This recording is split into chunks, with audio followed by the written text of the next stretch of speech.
Hello and welcome to Headmaster's Assembly at the end of this first week in the second half of the Trinity term. And as you can see, I am back in my study, working from here for the first time this week. And it is in some ways really nice to be back here, but in other ways still feels very strange indeed. But I hope you've made a good transition from the half term through into this first week. A couple of things we're going to do today. I'm going to talk a little bit about what we're immediately thinking about in terms of our planning for the future. I just want to talk about a few things that I'm absolutely loving that we're doing at the moment. And then we've got a chance to celebrate. There are some things for us to really think hard about, and then also to think about what the different year groups are going to be doing next week. So first of all, in terms of our planning, just to remind you of where we are on that. So from the 15th of June, that's next Monday, we are allowed to bring some year 10 and year 12, that's remove and lower sixth pupils, into school. And what that means is that some individuals may want to come in and see their tutors, and we're going to do that on a one-to-one basis in that first instance. And you'll get a survey about that coming to you next week. It is by no means compulsory, and it may not be possible for all to come in depending on the situation of their tutor. But either way, we want to create those one-to-one conversations either virtually or in the flesh, but we won't be doing any group teaching or anything like that at the moment. The second thing is therefore for years, the fourth form and for the GCSE years and the A-level leavers, we are really as we are for now. And I've just been absolutely delighted with the engagement of particularly the fifth form, the GCSE year group, and also the upper sixth. The way that you have engaged fully in the programme has been an incredibly exciting one. And I'm delighted because the efforts that my colleagues have gone into, I really feel that they're being rewarded by your engagement. It just shows great curiosity and interest and just a real enthusiasm for really broadening your minds and looking to the future. So congratulations to you and thank you. Please do stick to those deadlines. If you've committed to something in the upper sixth, please do make sure you're there. As I said, there's a lot of work going into these and you being there makes a big difference to that. The other things that I'm loving at the moment, loving the lunchtime concerts. There's a great another one today, look out for that. That's already been shared on social media. Just the variety, and I know that the lunchtime concerts previously have given a real lift to lots of people in our community. So thank you if you've taken part in that. If you haven't yet and you get the chance, then really put your hand up for that because it is making a big difference. So thank you. We've got Shakespeare and sonnets coming out, 154 sonnets recorded by Old Decanians, current pupils, staff, friends of the school, and great variety of people, some incredible actors, and then me. As well. So please do look out for those. Those are going to be coming out over the next 5 weeks in batches and a great chance to switch off and to think about something completely different. Excited by the sports department exercise diary, and I love the brief of this, which is to look at the whole person and to really think about how a regular exercise program that is appropriate for you can really lift and build your health. So please look out for that. Fill that in, make yourself accountable for the exercise. It just makes it so much easier when you know you have to share that at the end of it. And finally, for me, really good to hear about the tutorials and the one-to-ones that are taking place. It's been exciting to hear that those conversations are still happening, those relationships are still ongoing, and I know that for both colleagues and for pupils, this is a really vital part of the week where you get to share and to listen and to reflect a little bit on how things are going so far. A few things I want to celebrate in particular. And just really excited with the Current Affairs magazine that's been put together by our new Current Affairs group, originated from Brooke Court, but has come out, and Charlie Harris has put together and edited a magazine that you can see online and that is available to you with contributions from around the school. And this first edition covers the environment, a big issue for us right now, real concerns about global warming currently, even though we've had some break from some of the pollution with our pandemic. COVID-19 obviously dominates. There's paleontology in there. Who knew that was going to be a current affairs issue? Social relationships with the elderly in our society, veganism, and at the end there's some great cartoons from Mr. Pitt. So there is something for everybody in there. Look out for it. And just Charlie and the team, congratulations. It's an absolute triumph of a piece of work. And I really enjoyed reading each and every one of those articles. So thank you to all of you.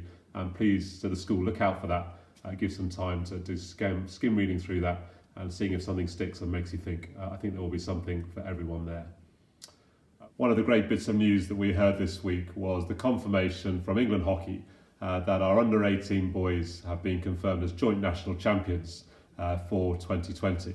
This is a phenomenal achievement And so earlier this week, I caught up with the captain of the boys team, Jacob Payton, just to hear a little bit about his experience and how he feels about this great achievement. Good morning, Jacob. It's really good to see you and to have a chance to chat about hockey, which is always a great thing, and particularly this week when we are celebrating this phenomenal achievement of the under-18 boys being crowned joint national champions. And just wonder if you could just tell us a little bit about maybe some of the highlights that you've had this season.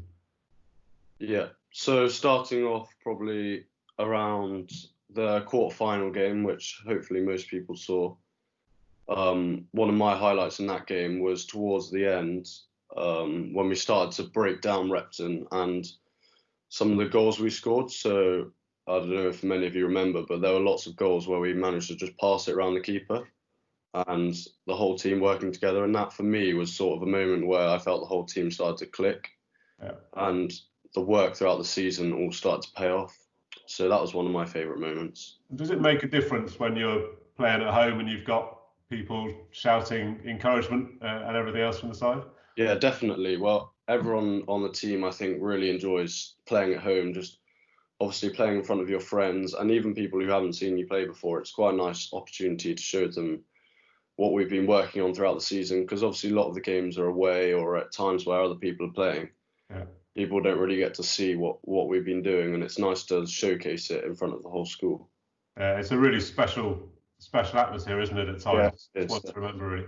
I remember the previous year, I think it was the semi-final where you were down to Flicks, and I was getting off a train at Cheltenham Station, and I heard this enormous shouts, and it was the crowd around the hockey pitch here, which was an amazing thing.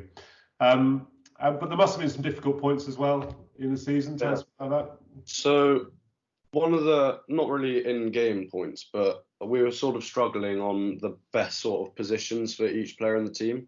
Because we've got quite a few players in the team that can play in different positions. So throughout the season, we chopped and changed, and eventually we managed to find the right balance. So that was probably one of sort of a tough point to get through, to make sure everyone was in a comfortable position.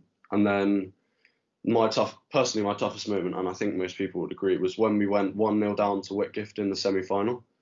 So that team, who is in my year, haven't lost a game since we beat them in year 8. So going 1-0 down, it was almost like, here we go again. We've lost so many times to them in the last 4 or 5 years.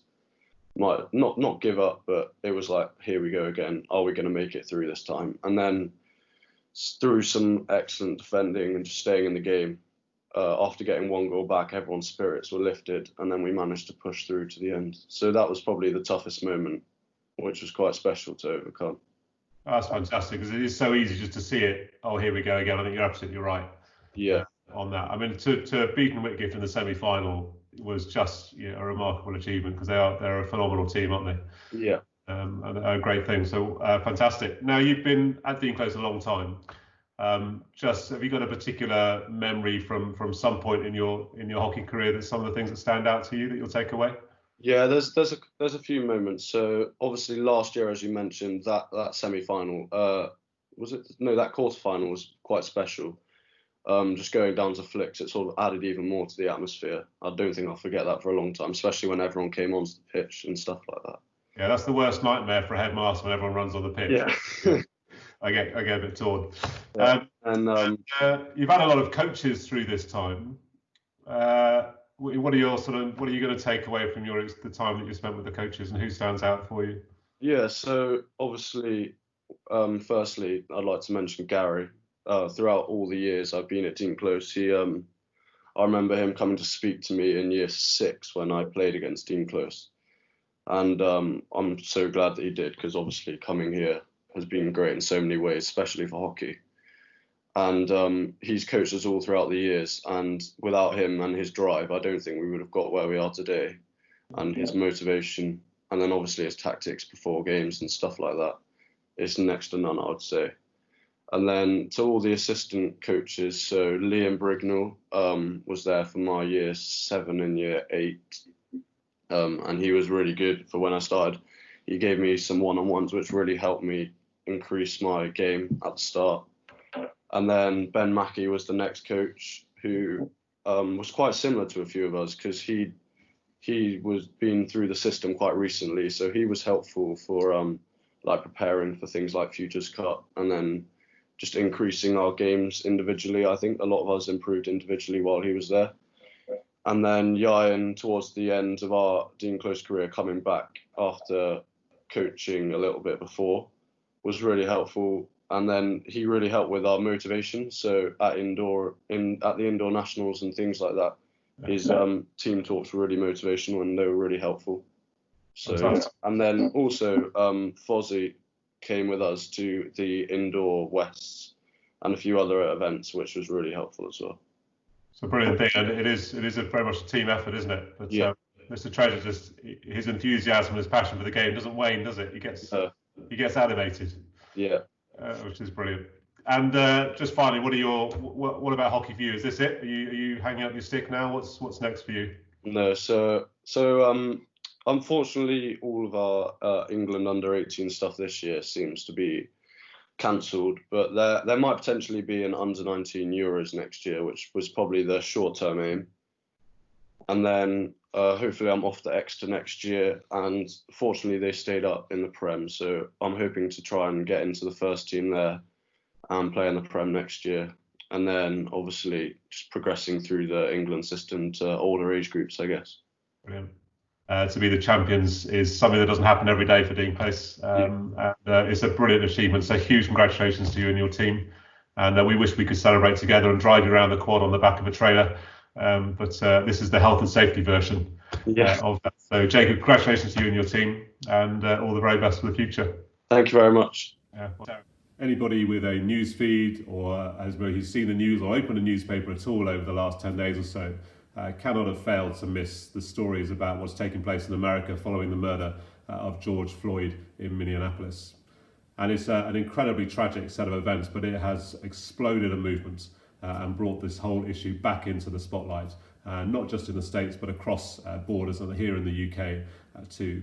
And I was encouraged this week to hear about one of our pupils who has decided to do something in response to this. And so I made contact with Nacho and I spoke to him yesterday. And here is a little bit of our conversation, and I hope you will find this interesting. Good afternoon, Nacho. It's really good to see you, and you look like you're doing well in lockdown. Where are you living? Where is home for you at the moment? I'm in Essex, Goodmays, and yeah, it's quite nice over here. It's quite quiet. So yeah, it's a really good time. You're just sort of south and east of London, is that right? Of main London, central London? Yes, just about there. Yeah. Just about. Okay, brilliant. So you've sort of come to my attention this week because there's been some things going on that we've seen in the newspapers and on the television, and it's brought to my attention that you're starting to do something about it, which I thought would be a good thing for us to talk through. So before we get to that, can you just tell us a little bit about the protests that we're seeing on our TV screens, on the news, and maybe on our phones, on our news feeds? What's caused those protests?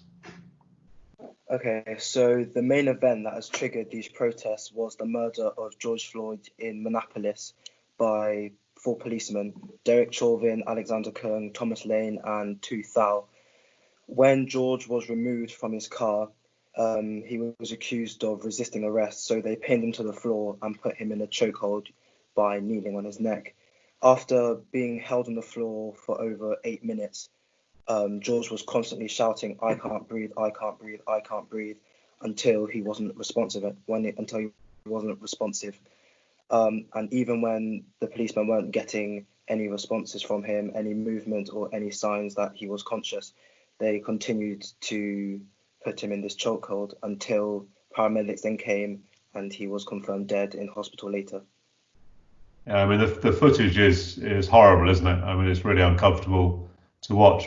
But I suppose for people of my generation, we're used to seeing incidents taking place in America and protests in response to those incidents. But this feels somehow different. It's spreading across borders. We're seeing protests here in the UK. Have you got any sort of sense about why this might feel different this time round? So due to the frequency and consistency of such events in recent years, such as this one, and the seemingly inexplicable lack of change in spite of these events, people are willing to tolerate this no longer, and enough is enough. Yeah, it's really interesting, isn't it? So what do you think is the main message of these protests? What is the key message that the protests are trying to get across? So I think that these protests and riots aren't solely about the death of George Floyd. They're about the years and centuries of institutional racism. This race war is something that we've been fighting for to end now for years, but we have been silenced many times. But the death of George Floyd was a breaking point. Us as Black people have decided that we can't take any more pain, discrimination, suffering, or injustice anymore. So the central message of these protests is that enough is enough and that things need to change immediately. And you mentioned there about this being particularly relevant for Black people, the Black community. But what is relevant for everybody? Why is this an issue that the whole of Dean Close should be considering and thinking about?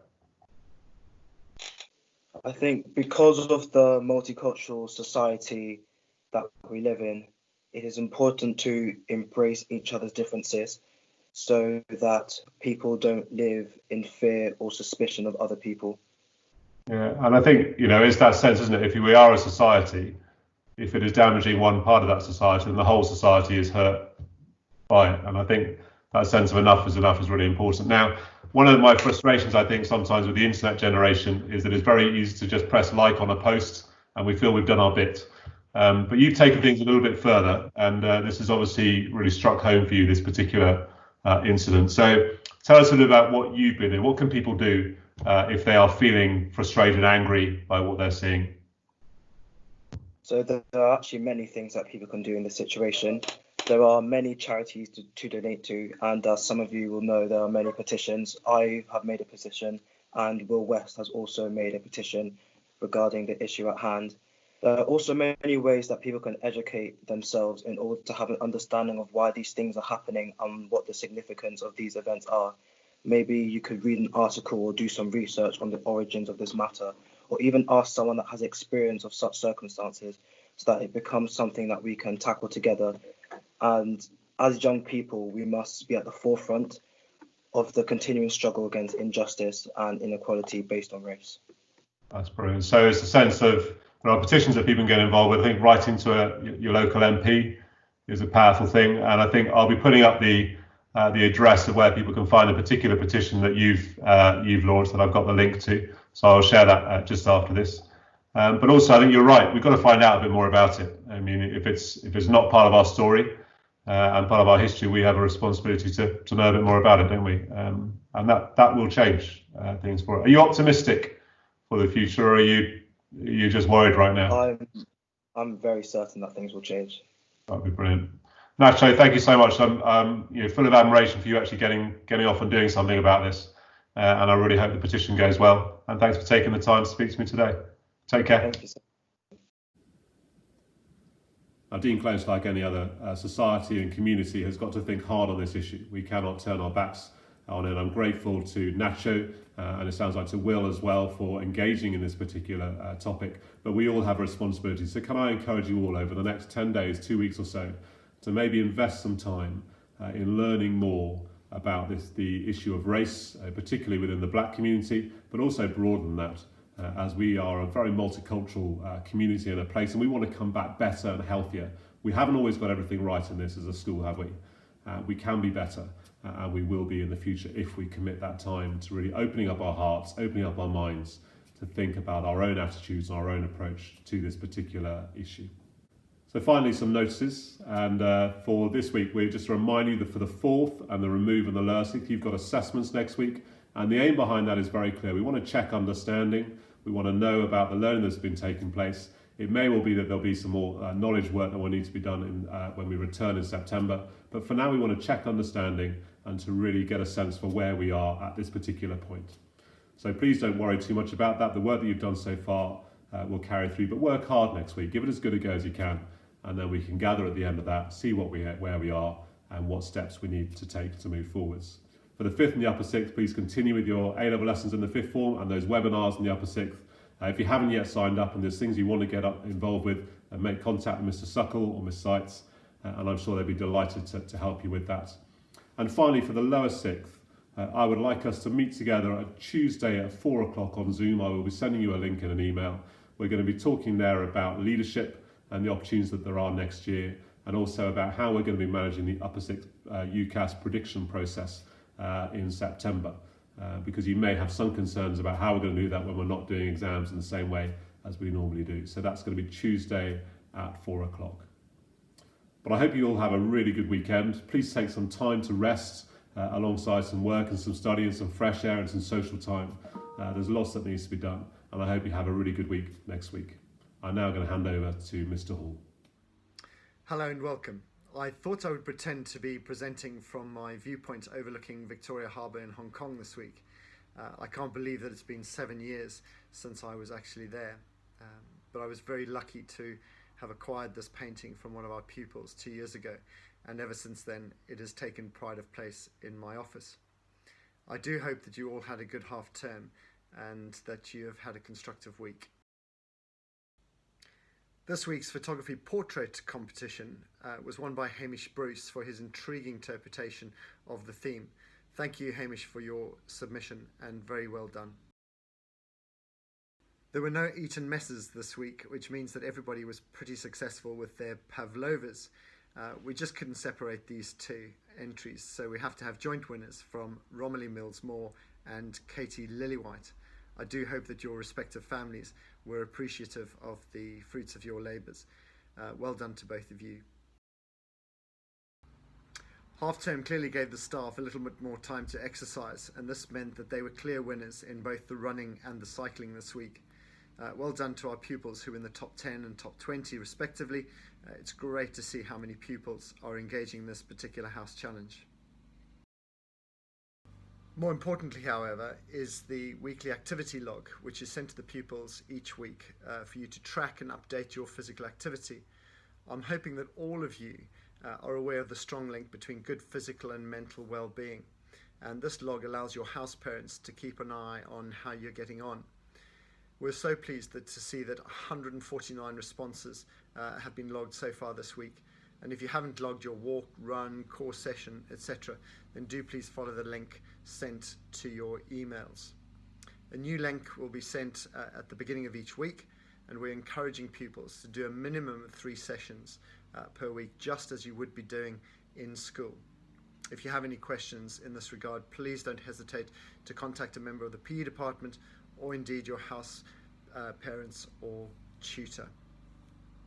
This is especially important when you're doing your internal assessments next week. Do please take the time to do some exercise. Please don't forget that next Friday the music department will be hosting an online acoustic night, so do let Mrs. Allen know if you're intending to play.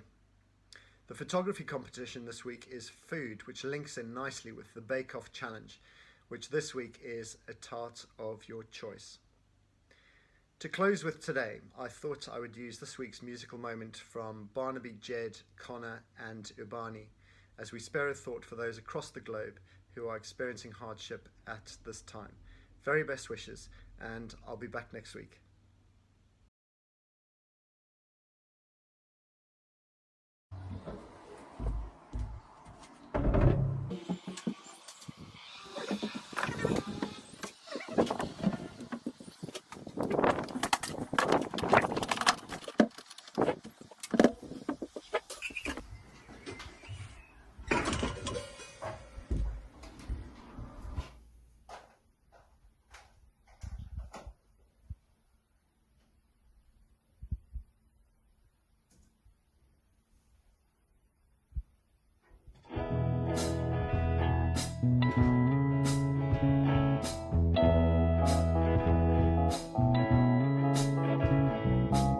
There's something happening here, but what it is ain't exactly clear.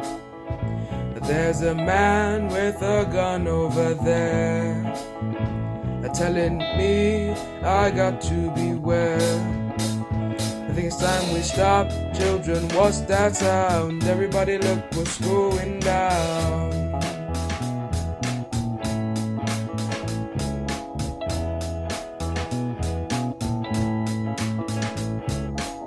There's battle lines being drawn, nobody's right if everybody's wrong. Young people speaking their mind and getting so much resistance from behind. It's time we stop. Hey, what's that sound? Everybody look what's going down.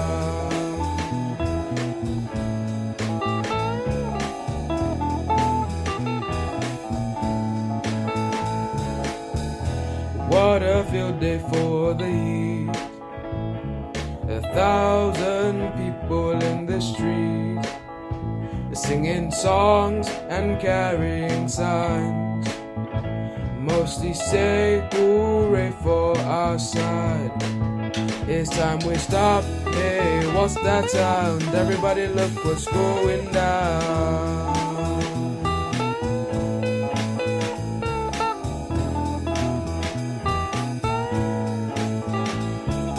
Paranoia strikes deep.